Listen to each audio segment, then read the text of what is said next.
most folks are used to signing the back of the check. Very few people are comfortable signing the front. And once you have responsibility, either for vendors or customers or employees or all three, then it gets real. And this is even before you take on investors, which is sort of the fourth stakeholder.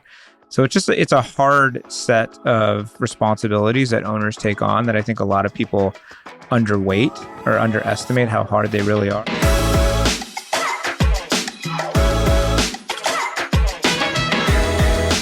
What's up, dude? All right. This is pretty cool. It is pretty cool. And you were just saying like, this is like a real setup. This is a real setup. Thank you to your sponsors. I mean this is legit. Yeah. Thank you, C-Suite Financial Partners. We appreciate it. I knew it was either them or like Warner Brothers Discovery or something, because it was such a legit media setup. Yeah. Yeah. Listen, we tried it. We try to be somewhat legitimate.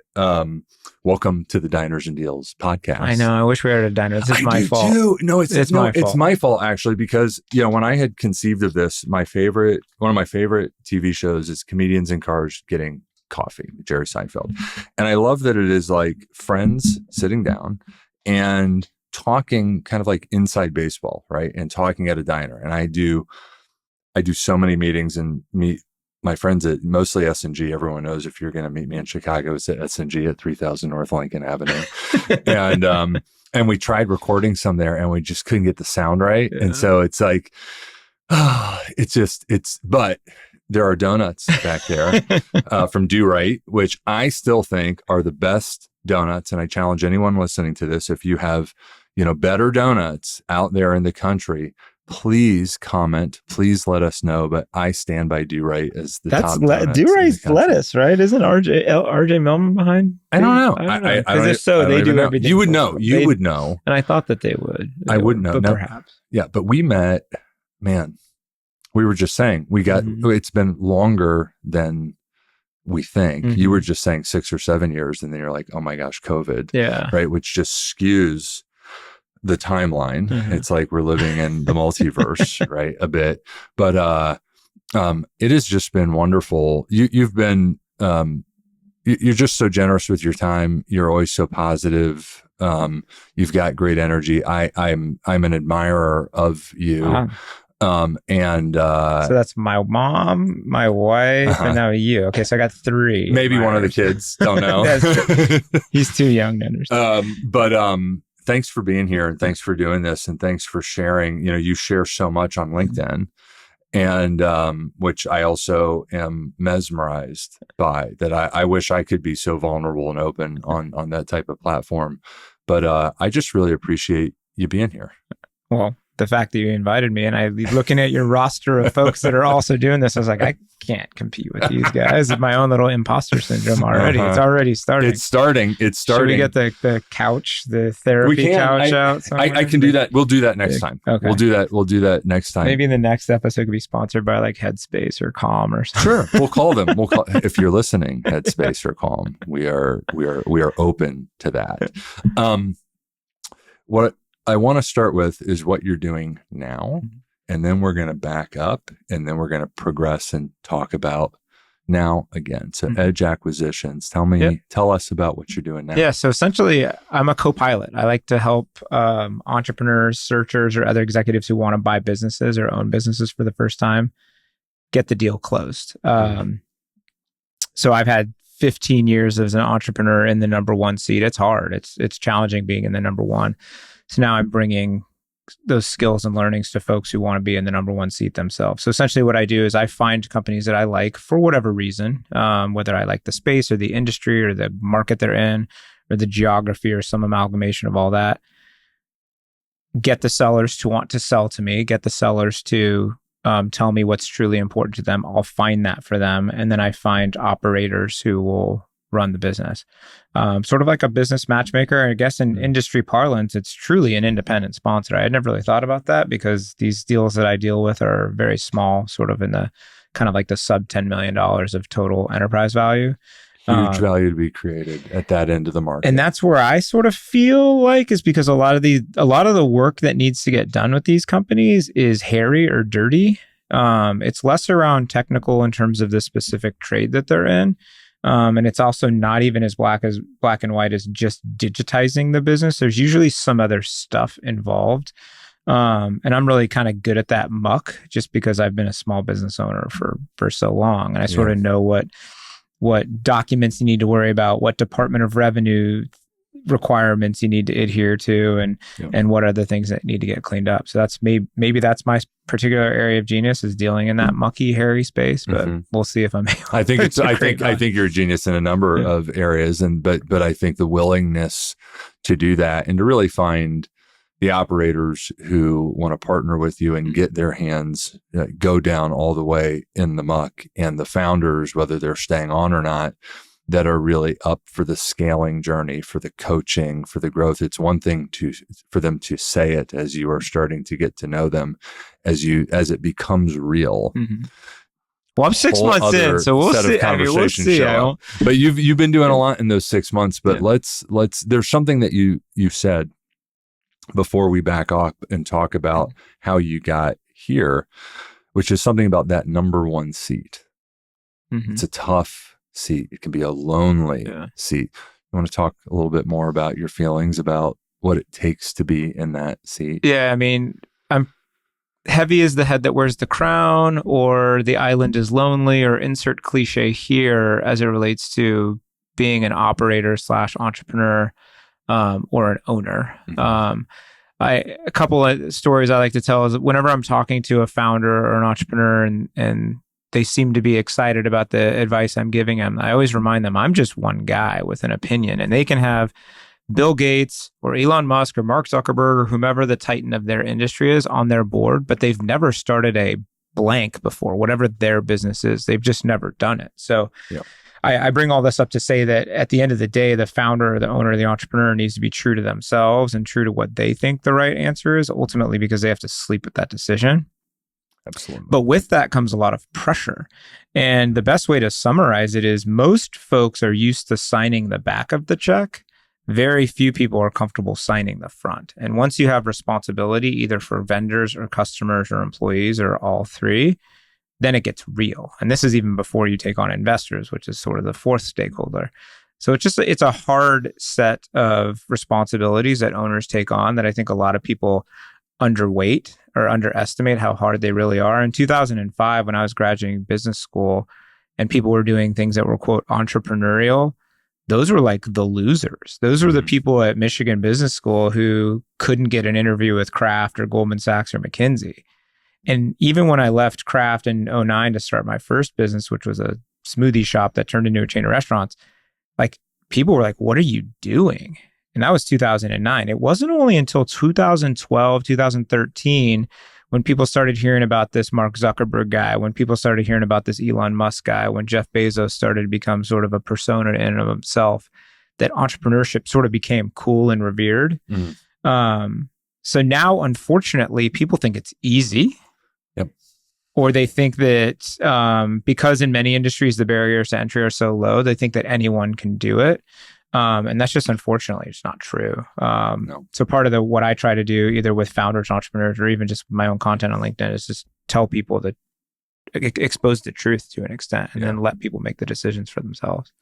You also mentioned Michigan, and I did make sure to wear Ohio State shirt for you. I even brought on my Ohio State. The shoes are pretty classy. God, I hate Ohio State. I know you do. And listen, you know, I did not start as an Ohio State fan. This is my wife's doing. I think you know the story. Yeah, you went to Rice, which is a very good school, and all my Ohio State friend fans, hardly any of them actually went to school there, which should tell you something. Well, you know what happened in my circumstance? They did not recruit me for good reason. They did not recruit me, but I had I had some anger about that. You know, I was holding a little bit of a grudge, and so I would root against them. And my wife, who is a super fan and an alum, basically, I think about 3 years into our relationship, told me I had a choice, which was either start rooting for the Buckeyes or find someone else to marry. Wow. So I think it was a hard, you know, like it took me a while because, you know, like it's hard to do this if you're not genuinely into it. Have you genuinely gotten into it though? I've gotten there. It's, I mean, this has been now, I think, 21 years. Oh, geez. So it's, and it's been a good couple decades. Yeah. It's not a bad place to be passionate for. No, but it's, but it took a while for me to get there. But yeah, I think I made the right decision. Yeah. Imagine if she was a huge Cubs fan for the 100 years before they won in 2016, right? At least, Ohio State at least wins. That's right. So we're going to get off of Michigan because we could go there. We could go USC. We could go a whole bunch of other places. We have duked it out a little occasionally over social media on this, but I think when we met, you were still at the helm of Protein Bar when we met. Now, what I want to do is back all the way up to, growing up. How did you grow up? Where did you grow up? What were your influences? At what point in time did you know in your heart that you were an entrepreneur? When did that happen? My dad was a small business owner.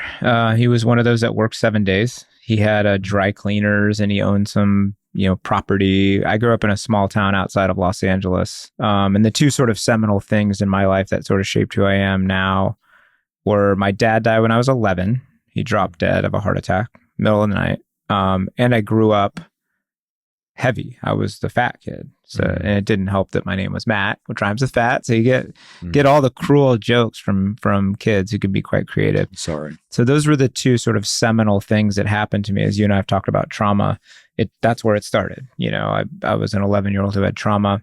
Yep. I'm very lucky though, because statistically speaking, most men who grow up without male role models, like a large number of these men end up either incarcerated or dead from drug overdose or other reasons.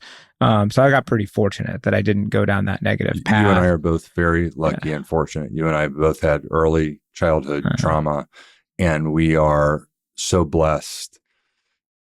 However it is that we got here to be doing what we're doing and be sitting here together today. Just to even be sitting here. Exactly. Yeah. So we're totally different, maybe a different story for a different podcast, but that's sort of the undercurrent of everything that I did. So because of that, I sort of grew up a little early. I became the man of the house at age 11, which I didn't literally become the man of the house, but sort of elevated myself metaphorically into that role. So as a result of that, just always was out kicking my coverage from a goal setting perspective. So immediately set the goal to go to USC, which I did. Then I set the goal to be a sports agent, which at 18 I became. Then set the goal to go to business school, which I got into at Michigan, and then so on and so on and so on. So the funniest part about it is I was always the youngest guy in the room until like the last few years. It changed. It flipped on us, didn't it? Overnight. I feel like it was overnight. I was always like that young overachiever kid in a room with adults, and now I'm the adult, as you just described as well. So, so that's sort of the backstory. Was from LA, went to USC, ended up becoming a sports agent for baseball players, which was a dream job for many. Did that for 4 years, worked closely with pro baseball players, and then left to go to business school. Moved to Chicago to work for Kraft Foods and traditional brand management, May of 2005. And then left Kraft to start my first business, which was Protein Bar, which was when we first met. Remind me when you started Protein Bar, what year? May of 2009. Okay, so you were at Kraft for 4 years. Mm-hmm. So you went down the big company route, and I'm sure you learned a lot. And I'm sure that was internally for you in different ways challenging. I remember when I went from entrepreneurship to Eaton Corporation, and I was in the identity management software space, and I met, my spouse, and I moved back to the Midwest, and I went to business school, and I'm like, I don't know if I can do what I was doing anymore. I got to pivot. And I decided I was going to go into industrial manufacturing. I moved to Kalamazoo and was operating a truck parts remanufacturing business coming from entrepreneurship. And it was, and I learned so much. And there's so much from that Eden experience that I have taken with me, and it was eating me up at the same time. How was Kraft for you? You're 100% right, at least as it related to me. Learned a ton for 3.5 years. Some of the best leaders or bosses, it's weird to say boss because I haven't had a boss in a while, but that I've ever learned from happened from Kraft Foods. They teach you how to be a general manager, and that's why I took the job there.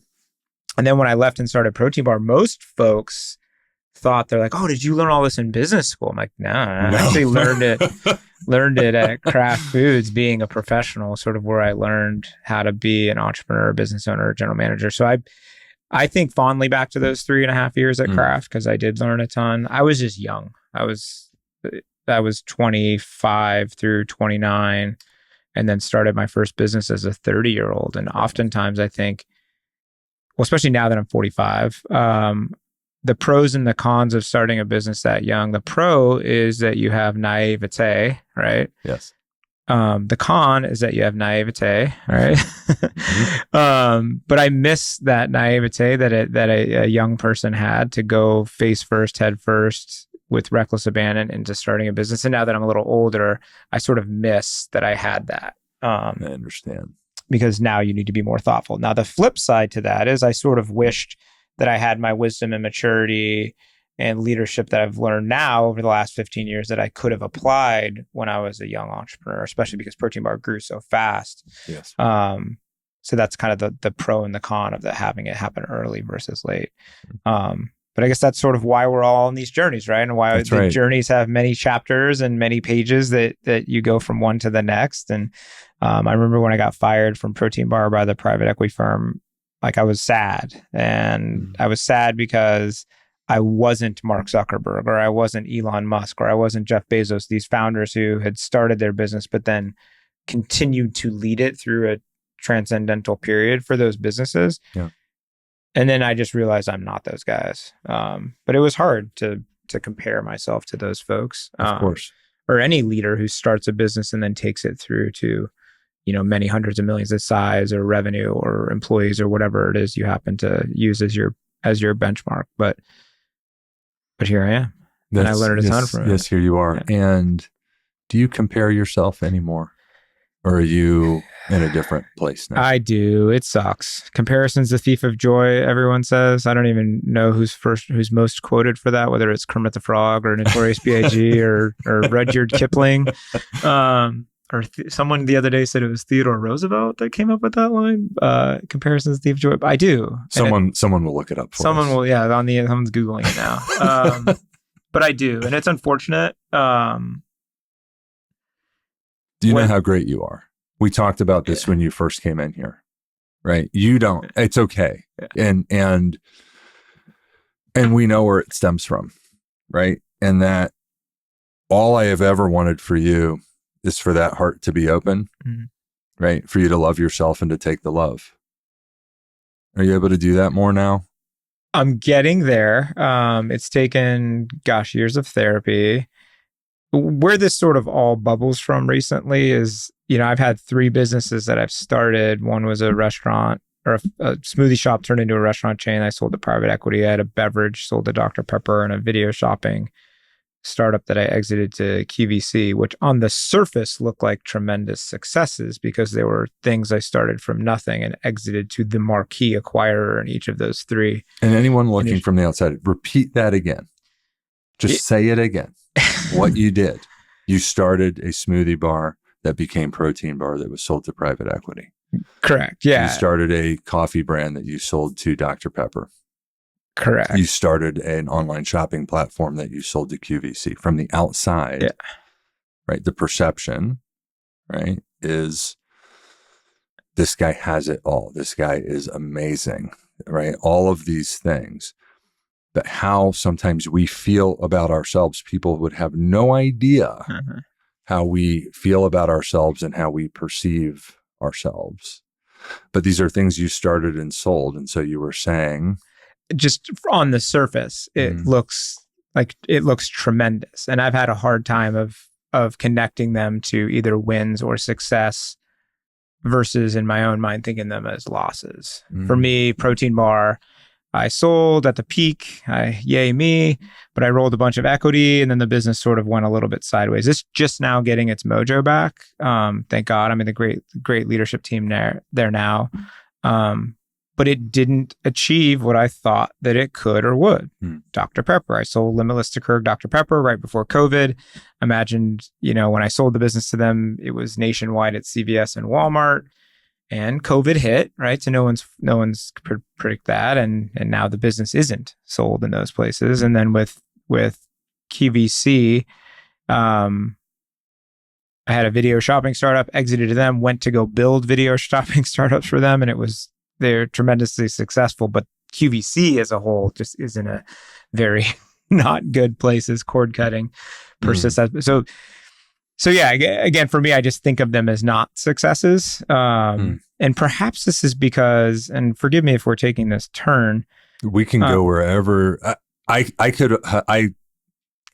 thought in my mind about 15 or 20 different places this could go. And the things you're sharing are going to have a big impact on a lot of people. Okay. So just keep going. And I guess if not, you just edit out and just pretend this never even happened. I'll reimburse you for the cost to rent the room.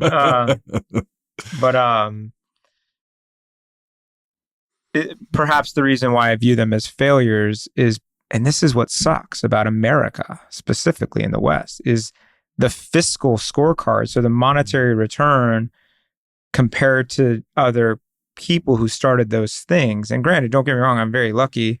I'm a millionaire, which is, God, that was so weird to say and very arrogant sounding.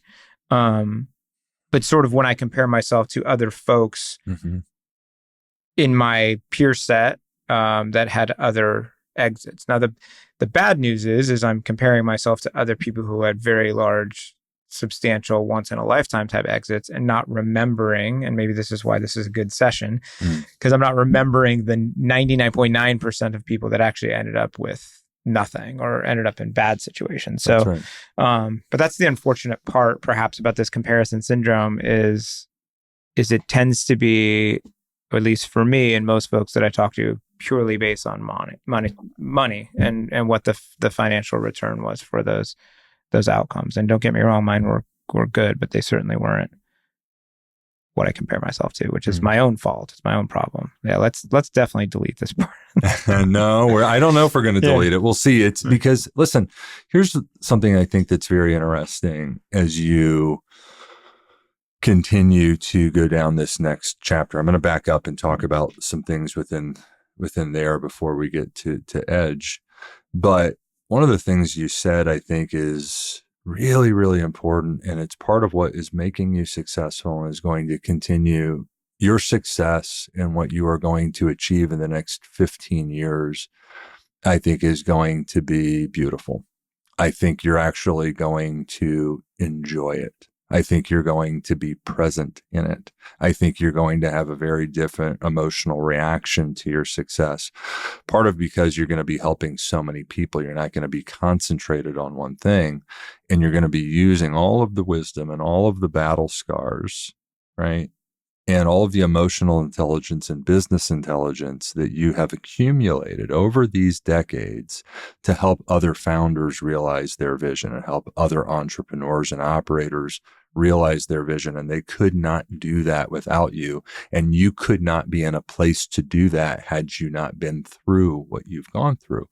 But the important thing is, and I talk to sellers about this all the time, and all of the platforms that I'm a part of. And I talk about the seller hangover. And it's a combination of really 3 or 4 things.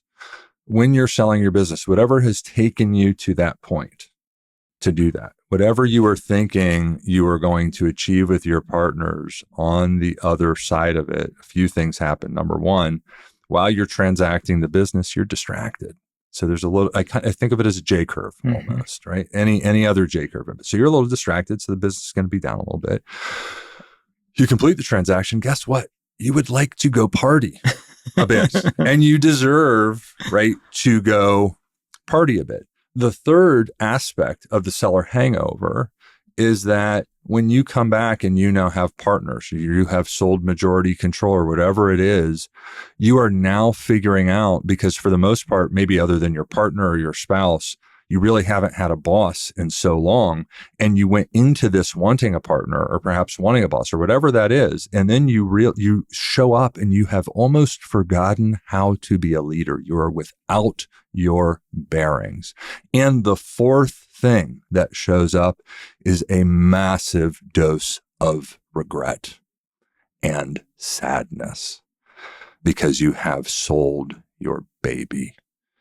And what I tell founders who I'm going through this process with every time is I tell them about all of these things.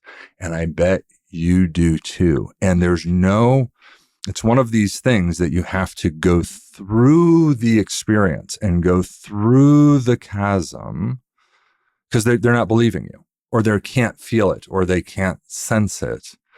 And all of these things in every situation, I've done over 70 acquisitions in my career.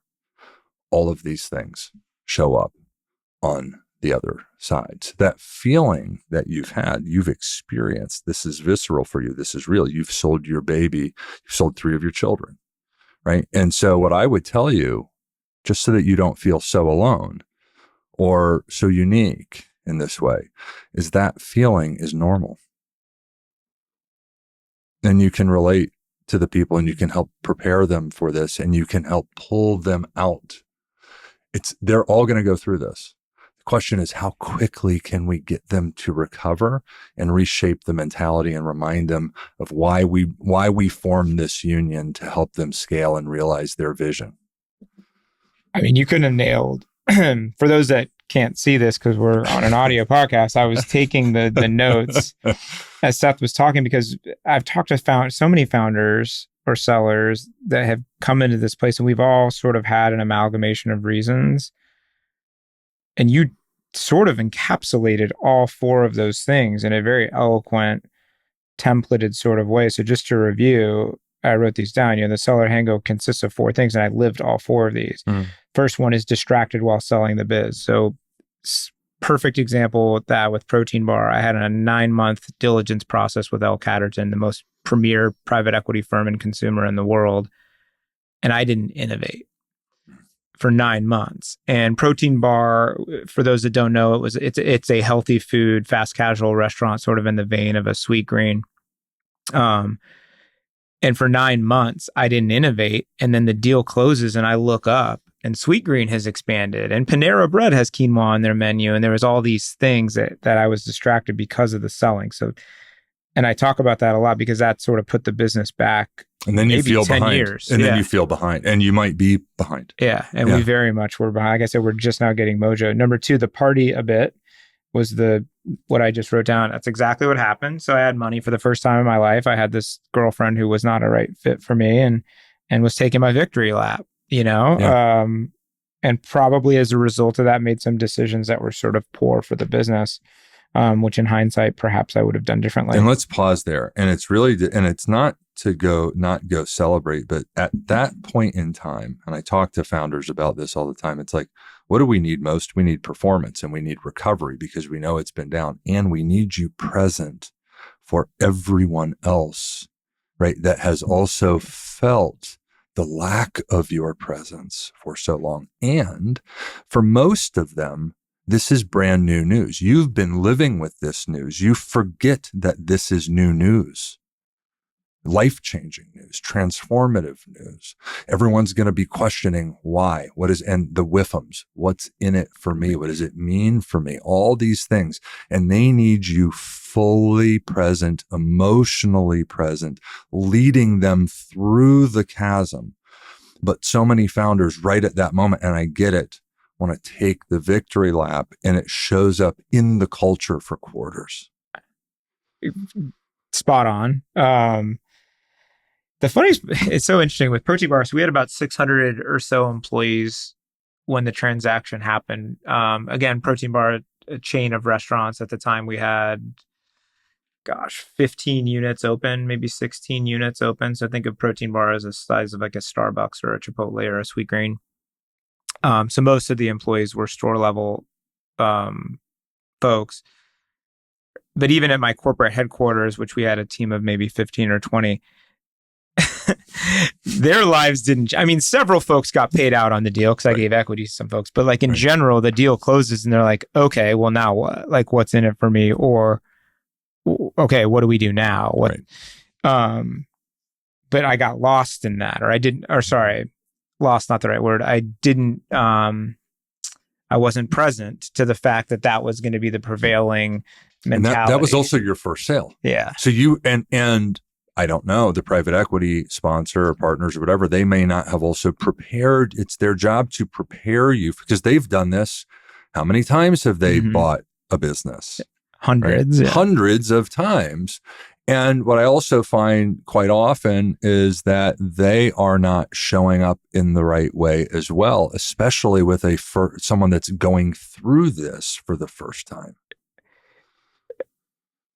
Yeah, I mean, the short answer is yes, right? To everything you just said. I don't blame L. Catterton for what happened. They made 6 investments in QSR fast casuals right around the same time. We were their biggest. It was a $25 million investment, and it was out of the growth fund.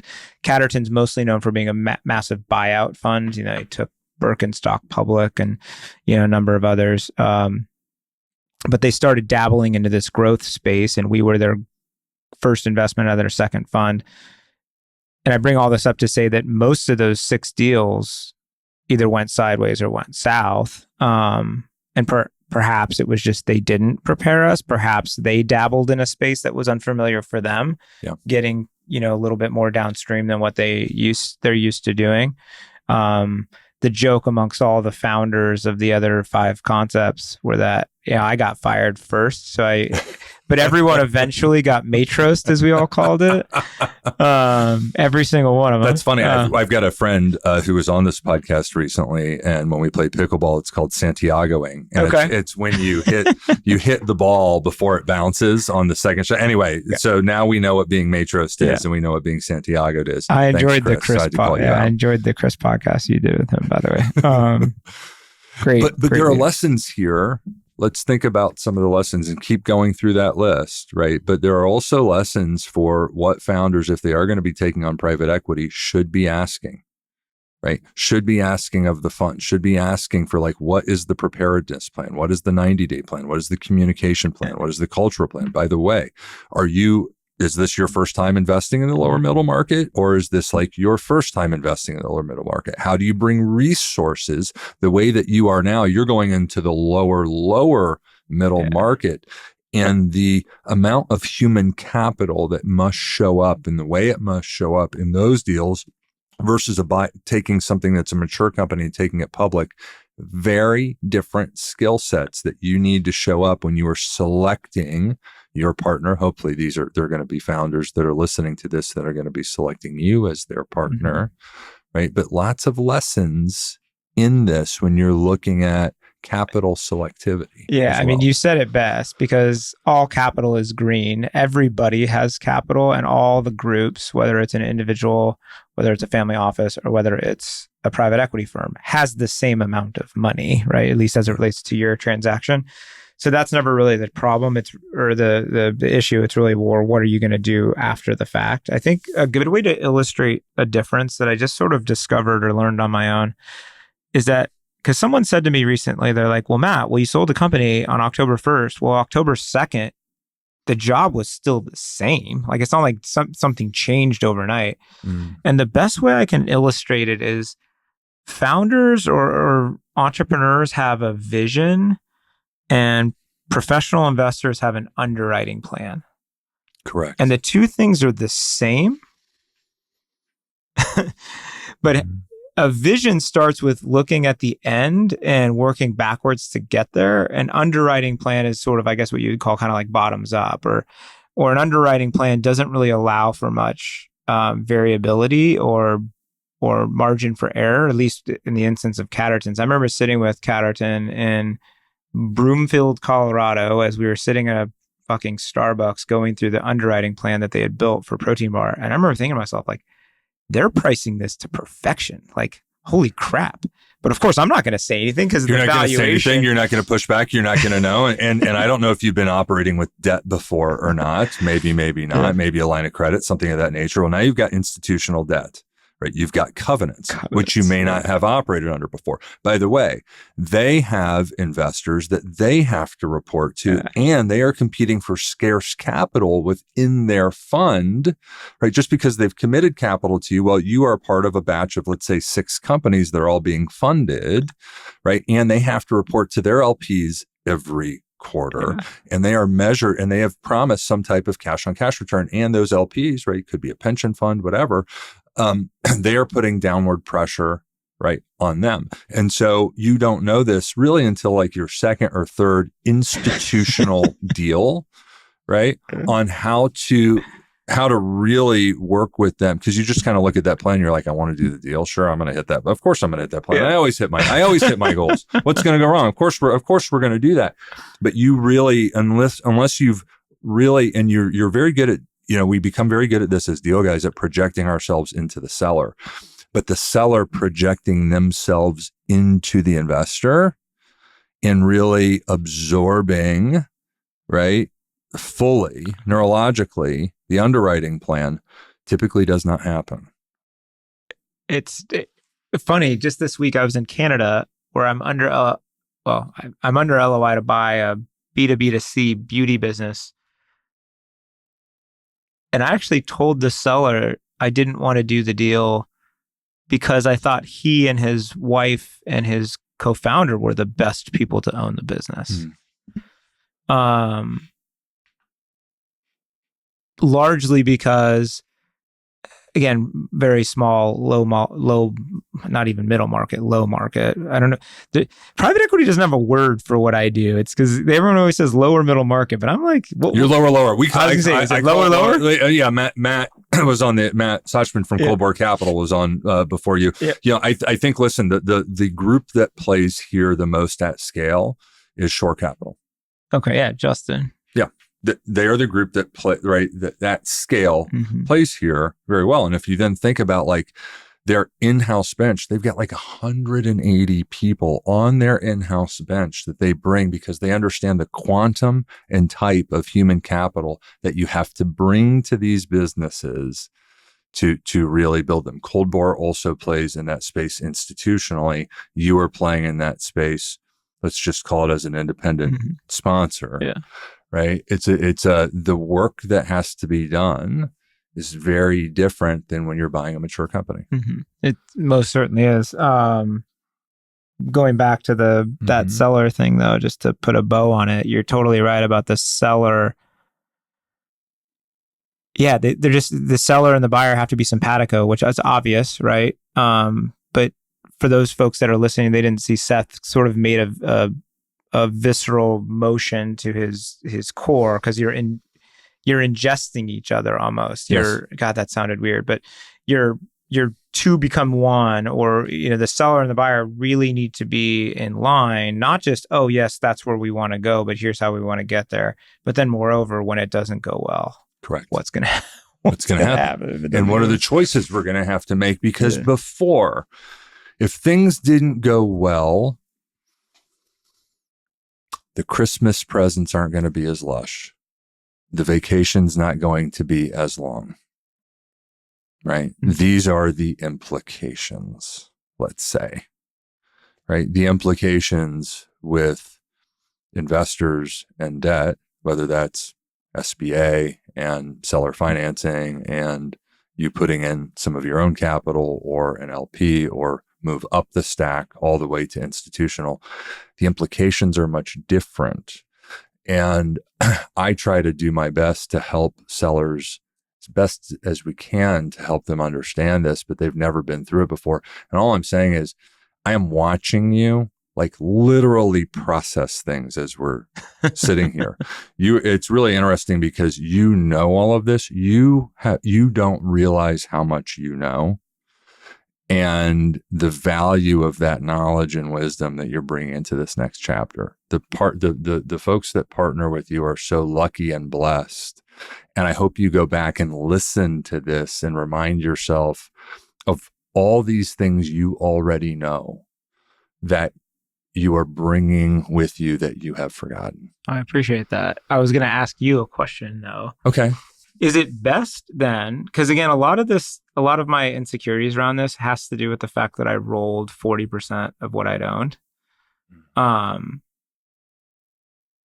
in a bizarre twist, I actually didn't want to roll. Sorry, I wanted to roll more. It was Mark Cuban, who was one of our investors, who said, no, Matt, your operating agreement says you need to roll as much as we do. So I ended up having to take more cash out, which ended up being a godsend in hindsight. But do you think this is different if you sell the whole thing? Yes, it is, because you're no longer part of it. It's different.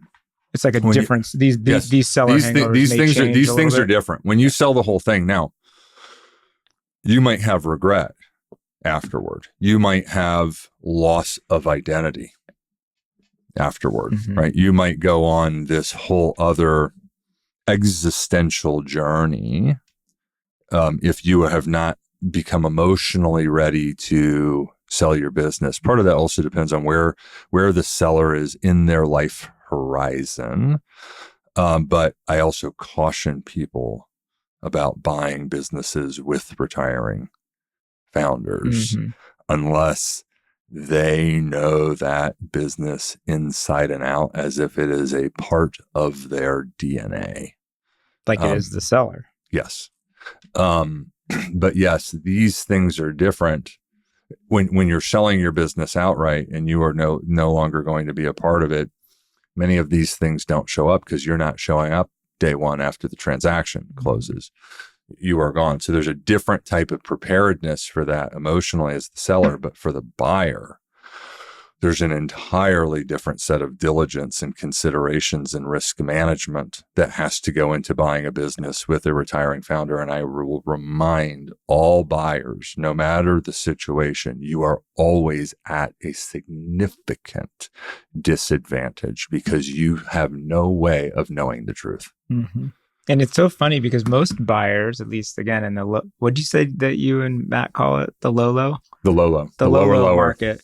Most buyers in the low market are dudes like me or search funders. They all think that, and maybe this is their naivete, they all think that they know more than the seller. That hubris is dangerous. It's sad almost. I was looking at a floor cleaning business in Iowa, beautiful company, $2 million of top line. Single guy owned the business for 15 years, maybe longer than that, paying himself $750,000 a year. That's a great living. It was a great living. Yeah. The business essentially was just doing the floor waxing every single night at Hy-Vee's in Iowa, which is a grocery store. And I was looking at it. One trade, one thing, grocery stores, maybe one grocery store, Hy-Vee, right? One thing again and again and again. And I can only imagine, you said 15 years, what went into perfecting, right? How much wax are they using? How are they managing, right, their chemical supply chain? How are they managing their formulation? How are they managing their labor? Because this is done typically in late at night as well. All the labor dynamics, everything else. Keep going. I was going to say that the acquirer, the searcher that I was looking at this with, sort of had the gall on the call with the seller to probe him on his cost of wax. And I pulled this kid aside afterwards. Sorry, I called him a kid. He's in his 30s. But I pulled this guy aside afterwards and I was like, Jason, what are you going to tell this guy who's been doing this for 20 years about how he's going to buy his wax? Sure, you can maybe help him something on the commercial side or maybe growth related that he hasn't thought of. But what do you know about it?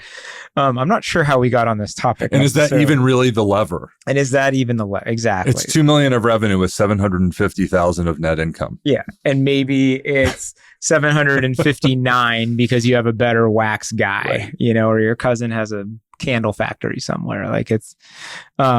Gosh, how did we get on this topic? I don't know. It's okay. But we're talking about seller hubris. Buyer hubris. Buyer hubris. Yeah. Now, when you advise, because you advise a lot of private equity firms. So, yeah, a few here or there. You're being but this is not about me. You can ask me a question, but we're going to get back to you. But I was going to say, is the first thing that you're looking at value? Is the first thing you're looking at the future? Is the first thing you're looking at is why is this guy selling? Or gal selling? There's a book behind you. Okay. And I'll tell you the first thing that I look at, and I never look at a business with a retiring founder ever. So that for me, that's crazy because I like that. No, everyone's different. I'm just telling you about, and it's part of because of where I play in the market. We're going to get off of me for a second. But there is a page in that book that I love. And Steve Carroll, who was on this podcast, and I were talking about it. And that book is Big Panda, Tiny Dragon. It is a picture book of Buddhism 101. And they're having a little chat and they're like, what is it about? Is it about the journey or the destination? I think Big Panda poses this to Little Dragon. Could be the other way. To which Little Dragon responds, it's about the people. Right? And so for me, to answer your question, what is the first thing that shows up? Whether I'm in, just deal advising, I'm going to be involved in it. It's, we are going to be married. And this is like old school marriage that does not end in divorce, right? Or that cannot be annulled. Right. This isn't going to be, it's going to be eventually, whatever the hold period is, that, but we are together. And do we want to be together? Do I care about these people? Do they care about me? Do they care about our investors? Do they care about their culture? Do they care about their people? Do they care about their customers? Are these people that I want to be around? Are these people I want to hang out with? Are these people that I want to be in service to? And when you're bringing in institutional investors, you were mentioning someone like, Great Range Capital the other day, who I am so fond of. And I love that team. And I think about, one of their LPs, I won't say who it is, but let's just say that it is a pension that is investing on behalf of teachers and firefighters. That is who we are producing, not just for the seller that's founding, that's bringing the business to the table, and the partners at Great Range and their principals, who are incredible people, but the majority of the capital that we are deploying and have to pay back is to pay for the pensions of firefighters and teachers. That is that is a big part of who we have a duty to, right? And like, to what extent do they embody really the understanding of the duty of taking on outside capital, right? And being a steward of that, and being a steward of it. So anyway, for me, the first thing that shows up is the people. Now, there are 1,000 other things. Like, do I like the business? Do I like the end market? Do I like the commercial model? Do I like the operating model? What's the talent plan? What's the value creation plan? There are all these other things. But for me, it always has and always will start with people. And in my own company, in Samson, my logo is a dog. My company is named after my first dog, who was a King Charles Cavalier Spaniel. Is a comfort spaniel, someone that an entity, a being on this planet that is here to help others. And on his logo are the crossed donkey jawbones. Why donkey jawbones? Well, because in the Old Testament, Samson slayed the Philistines with the jawbone of an ass. On my logo, there are crossed donkey jawbones, because what I say to all my I don't have clients, I have partners. We are going to war together, right? We are picking up arms together to do great things, right? And so for me, it's, do I want to be in the trenches with these folks? Long-winded answer to that is the thing. Well, how do you decide? So me. If 9 out of 10 elements are great, but the 10th element is the people, that's no go for me. Have you ever had a situation where you've overlooked that, or you didn't in the past? Sure. Yeah. This is what comes from, for me, 20, I'm a bit older than you, 25 years of doing this. There were times when I sacrificed these things. Now, for me, the other thing that's important for me, this is just for me personally, this is not for everyone. There are two things that have to show up. I used to tell myself that I did not have to be emotionally connected to a business, but you spend so much of your time in it. And there are many people who don't have to be, but I am not that way. Mm-hmm. So two things have to show up for me. Number one, do I love the people? Number two, do I love the business? And if I don't, it doesn't mean that it's not like, now that's if I'm going to be involved. It's very different than if I'm just like advising someone on, they've called me in as an expert witness on looking at a deal. But for me to be involved, those things have to show up if I'm going to be a board member, if I'm going to be an investor. And when I sacrificed those things, when I put those things aside, when I told myself a lie that I could be like most other people, then I was not myself. And then I was not living. Then you're surviving. Mm-hmm. So the way I make choices, I am not saying, do what I do. What I am saying is, be yourself. and it'll fit. It'll come to you. It'll find you. You'll find it. You'll find it. Yeah. Yeah. Yeah. So let's talk about. Go ahead. No. You want to go back to? You want to go back to? You want to go to number 3? Well, because we did 1 and 2. Distracted was 1, and then party a bit, and the presence of others, just to kind of put a bow on this whole thing of seller hangover. Yeah, let's do it. You like that? You're going to use that. I liked it because it's templated. Mm-hmm. It makes sense. Yeah. It covers all the bases, at least for me. I'm sure there are other sellers out there that may say, "Oh, you're missing this or missing that," but to me, it's all encompassing. I've got another rating scale I'll tell you about, not on this podcast, that I think you'll like. Keep going. The last 2 were haven't had a boss, and now you have one, and then the last one was the dose of regret, which is going to happen regardless. So that's right, and that boss thing could be partner. Yeah. Right, but it's in some shape, form, or fashion, depending on how you're capitalizing a deal. Like we talked about your janitorial deal, right? You all are partners, let's say, right? But listen, if you're taking on bank financing, you bust some covenants, the bank might buy the business. You're probably not going to be working for the bank. But if you take on, if you do a majority recap or whatever, and you sign then an employment agreement, whatever it is, you're going to have a partner or a boss probably for the first time in a long time, or maybe the first time ever. Yeah. And it's a wake up call because at least with me in Protein Bar, I went to not reporting to anyone, doing whatever I wanted for right or wrong. Now, granted, I had investors, so I had that. I definitely believe I didn't call it fiduciary responsibility then. I called it, holy shit, I took other people's money and I need to make sure I don't F it up. Which I guess they would define that as fiduciary responsibility. It wasn't until, though, I had someone I felt like I was reporting to other than the customer. You're always reporting to the customer, but now I'm reporting to this other thing that had their underwriting plan. And you just said something really important there. You said you felt like you were reporting to someone. That's not a partnership. That's fair, yeah. Right? These are the things you want to, when you enter into these things as the seller, this is something the seller needs to test. Is this a boss? Is this a partner? And then you, as the buyer, need to, depending on the role that you're taking, really need to make sure that you're showing up in the right. Now listen, delegation of authority from a accountability and responsibility. At some point, the buck stops somewhere, but but that's not the feeling you want, because what you don't want to do is turn a founder into an employee,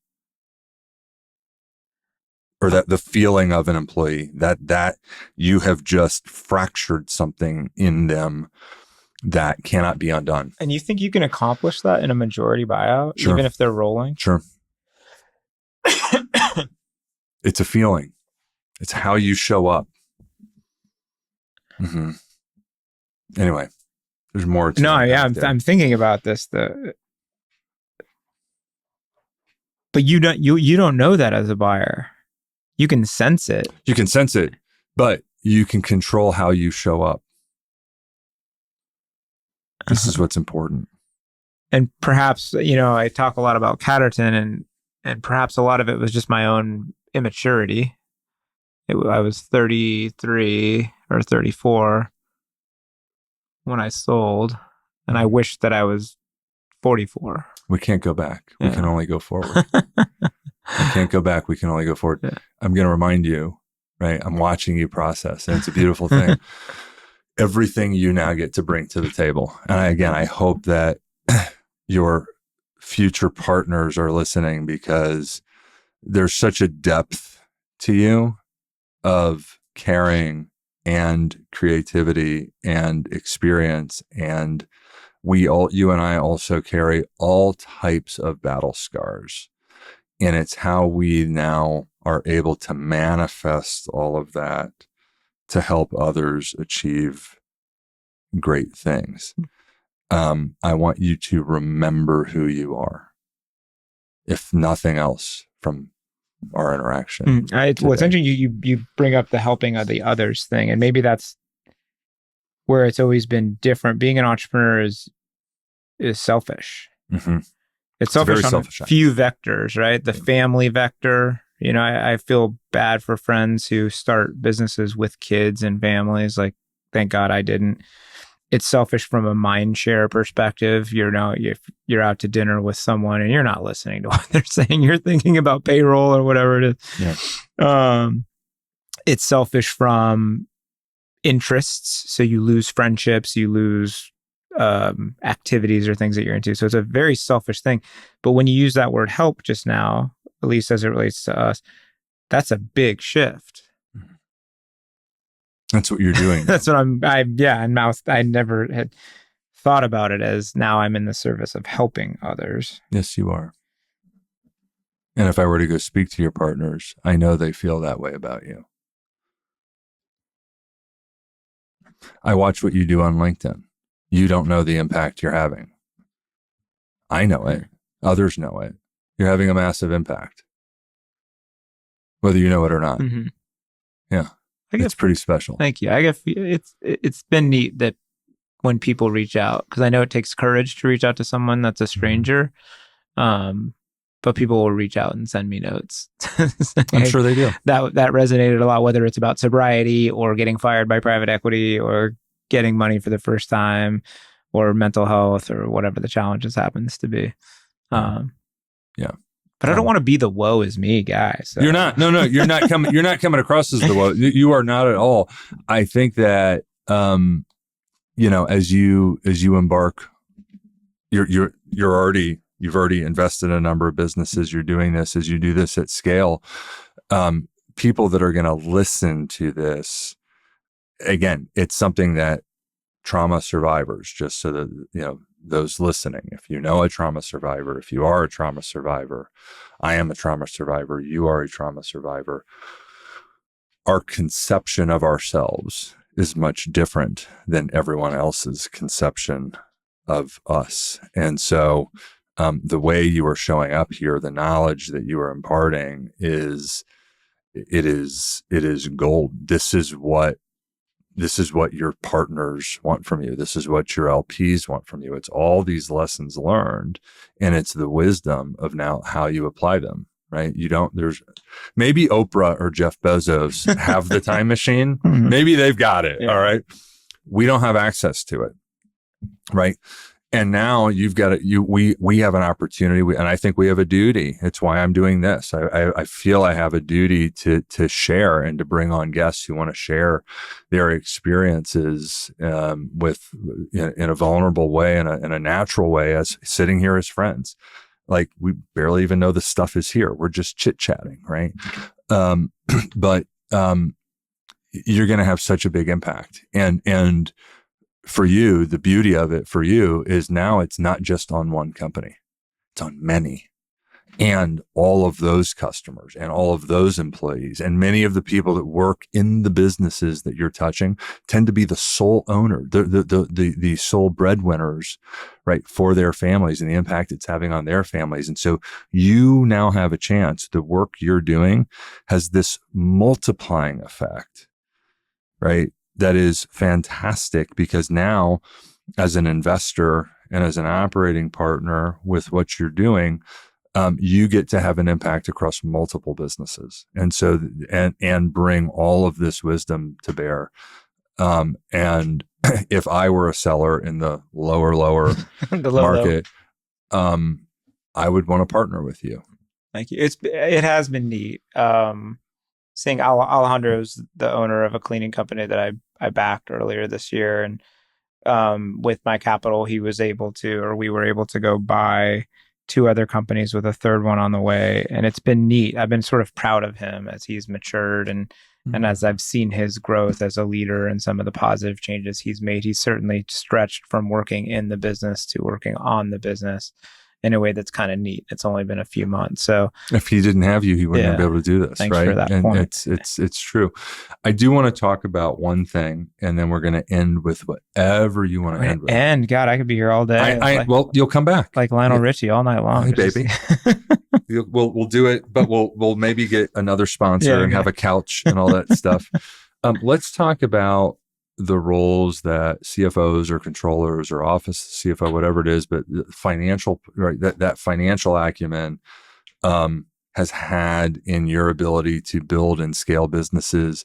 And as you then look at the lower middle market and look at professionalizing these businesses, scaling these businesses, executing buy and builds, usually when you start with one of these platforms or companies, and then again, you might be taking on debt or some of these other things, typically the people, if there is a finance function at all, if it's not just an outsourced bookkeeper, but this is an area that typically needs, significant, investment and scaling up. Can you talk about your experiences with building that function? It's, as someone, I'm a consumer guy, so everyone thinks of me as like the touchy-feely storyteller, pretty picture guy, which is by and large true, which is why I like consumer. But the topic of financial discipline comes up in this low field a lot, because I love it when I'm talking to a seller and I'll talk about either systems or processes or reporting, and they'll immediately say, "Oh, my accountant." And I always say, an accountant, you only need once a year. That's to file your annual returns. Like, an accountant is not necessarily financial controls. And that usually transitions to the topic of information. So a lot of sellers oftentimes think that financial controls are, oh, just because I have an investor now, I got to do these things. Or, oh, of course, my investor wants me to get, regular books. And I tell every seller, it's for you. It's not mostly for me. It's just so you can make better decisions about your business, and you need that information. It's right now you're going into battle blind unless you have the information as to what problem you're fixing. Now, sure, you may have anecdotes and you may feel it, and anyone who works or owns a small business sort of knows their blind spots or vulnerabilities, but perhaps they sort of put off financial controls either because they're scared of the truth, because they're scared they don't know how to fix that truth, or because they truly are just focusing on sales and growth, which I don't begrudge any owner for going through that. But the topic of financial controls comes up for me most specifically because that's the first big, easy thing that you can do on the low to stretch someone for that low market to low or middle. And a lot of the stuff that I like to play in is when a company kind of doesn't have it. Or I'll look at deals and everyone will ask me like, did you do quality of earnings? I'm like, for me, quality of earnings, they said they did this much in sales, and I looked at the bank account and they had that much cash deposit. It's like cash proof in many of these businesses. That's where I like to play. So, but there's a disconnect beyond that. And that's mostly just because you can't really do quality of earnings necessarily. I kind of went all over the board with that answer, but it's more important than I ever would have thought, especially as someone who is pretty picture and colors and logos and fonts and taglines, because it's information, and it's not controls for the sake of controls. It's controls for the sake of information, and that information for the sake of better decisions. That's right. And as you scale these businesses, if many of them require quite a bit of working capital, right? And go ahead. I see you smiling. Well, I'm smiling because that's actually a really good point, right? A lot of entrepreneurs don't sort of, and I still kind of struggle with it as I look at a popcorn factory versus a feed mill versus a lash extension company versus a cleaning company. Like, this concept of working capital is not necessarily what an owner would define it. They would say, oh, it's just the money that I have to pay the bills. But they're improving that makeup is what puts dollars profit in their pocket. And oftentimes I don't think owners realize they have control over that. They think it's sort of just this is just the way the business is run. Right. But that doesn't need to be true. That's right. And also how to define working capital can be different for different folks. Yes. And there's the textbook definition, right, from an accounting perspective, but that doesn't necessarily capture it either, depending on the dynamics of the business and the cash flow cycles of the business. And listen, I've acquired businesses, which I really like acquiring, that are negative working capital businesses. Those are really cool. But still, if you're going to scale them, that curve can change, right? That curve can change for a period of time. As a business owner, I always thought working capital was just my payment terms. Right. Like, oh yeah, I pay my vendors on net 30. Yeah, sure, I could ask them for net 45. Now all of a sudden I have better net working capital. And yes, from an accounting machinations perspective, that certainly is true, but it's more than that. Absolutely. And maybe it's probably just because, the actual definition of net working capital is AR minus AP or some combination of that. And you just assume that just play with my payment terms, but it's more than that. It's much more than that. Like, especially like in construction or things of this nature, right? Especially if you're having to, let's say, front, let's say you win a big job and, you're going to have milestone payments, and that the job you've just won is like 3 times the size of any other job, outstrips the size of the company before. And you've been, and now you're going to have to front all this labor and all these materials and all these things, right? To then recognize, pull through the revenue, let's say 6 months from now. And so different businesses have different dynamics. Commercial cleaning, it's a big deal, because if you want to grow, you need to add more customers, but those customers pay you usually a net 30 to net 60. And I've got to get labor, I got to pay them on day 5. I got to get the trucks, and I got to pay them, right? Because in those businesses, you're paying weekly, right? And so growth comes with the need for additional working capital. Now, you can equitize that, you can borrow it, all these other things. And then the other tricky thing that comes typically with growing those types of businesses is, especially with net new customers, right, is, are they going to pay? It's a whole other God, that's so true too. Especially in B2B, different. And everyone says, oh, I have a contract. I'm like, that doesn't mean shit. Like, first of all, contract's really only as good as someone's willingness to enforce it, right? Number one. And number two, you may perform the services and contract and not. You still have to go get that money from that person. That's right. And then number three, you may be owed a lot of money by someone, but if they go out or if they go bust or if they go AWOL, you're not getting that money. That's right. Gosh, yeah, I'm thinking of a seller right now she's a wonderful business owner. She has a plastic injection molding company, and Harley Davidson owes her $500,000. And that's like her pain. Her pain is not having this $500,000 to go buy to go buy products for other projects. I'm like, there you go. You don't need to raise $500,000. You just need to get your guys to pay you. You need to go get paid. God, you need to go get paid, right? It's hard because they have no real leverage other than if their product is sticky to that customer or not. Does the customer need that product? We could go. I want to know so much more about this. We can take it offline. We're going to go have a bite to eat when this is done here, and we're going to talk about some of your deals.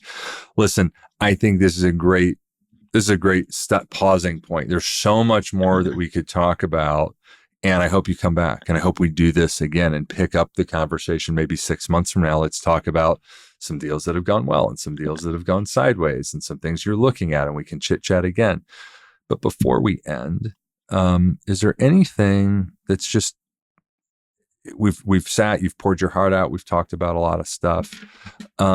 Is there anything that like you want to share with the audience, whether it's, 30-year-old you that you're speaking to that's about to leave Kraft or Mondelez or whomever it is and go start their business, or if you have in mind, a seller that's thinking about doing a transaction and bringing on a partner, an investment partner, a business partner for the first time. Is there anything you're feeling right now that is topical, that's weighing on you or that's present with you that you want to give any kind of final thoughts? Yeah, I think the thing that's come up a lot as you were talking about the seller and the relationship between the seller and the buyer, the thing that was going through my head was time. Just take time to get to know them. I think a lot of my challenges or a lot of my stub toes as I view them was when I rushed to make a decision, because I always prided myself on being decisive. Mm-hmm.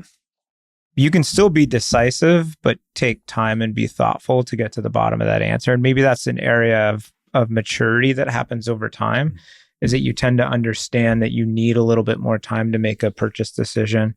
You need a little bit more time to make a hiring decision. You need a little bit more time to make a decision within the business, but that's not necessarily a bad thing. I had always prided myself on speed of execution, but if I go from making a decision from 1 day to 2 days, I've just increased my decision making time by 100%, right? So it doesn't have to go from 1 day to 100 days to make a decision. It's just taking a little bit extra time, and I'm starting to do that a little bit more, just being more thoughtful. I'm glad you are, and I'm glad it's a great point you bring up. I talk about this a lot. We teach this a lot in M&A class, but because it was interesting. You talked about speed to make a decision with, let's say, buying a business versus like hiring or firing an employee. Very different implications, right? Very different implications.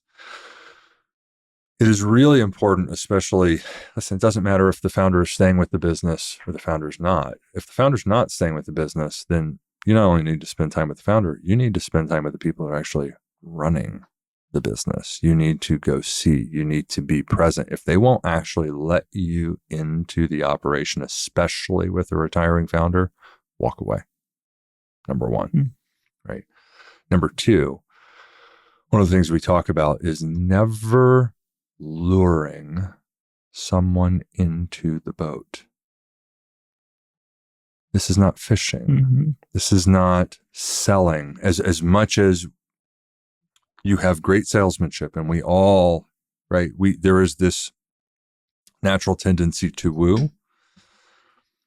There is a competitive nature in us as well that likes to win, right? This is just as important, and you talk about this a lot on LinkedIn, is picking your spouse, right? The seller, though, even more so for them versus the professional investor, this is the only time, unless it doesn't work and they buy the business back and then go sell it again, which happens. But realistically, this is the only time they're going to do this. And so you need to spend as much time as possible so that you all come to this place, into this union together and willingly, without pulling each other in. Never lure someone in. They have to want to walk that aisle or walk those steps with you. Yeah. If you find yourself pulling, let go of the rod. And you'll know when you're doing it. You have to challenge, you have to check yourself. Yeah. That's the hard part though. It's because it's really offset hard by the competitiveness, this livestock feed deal. I really love it. I want to get it. Don't fall in love with the deal. Yeah. Never.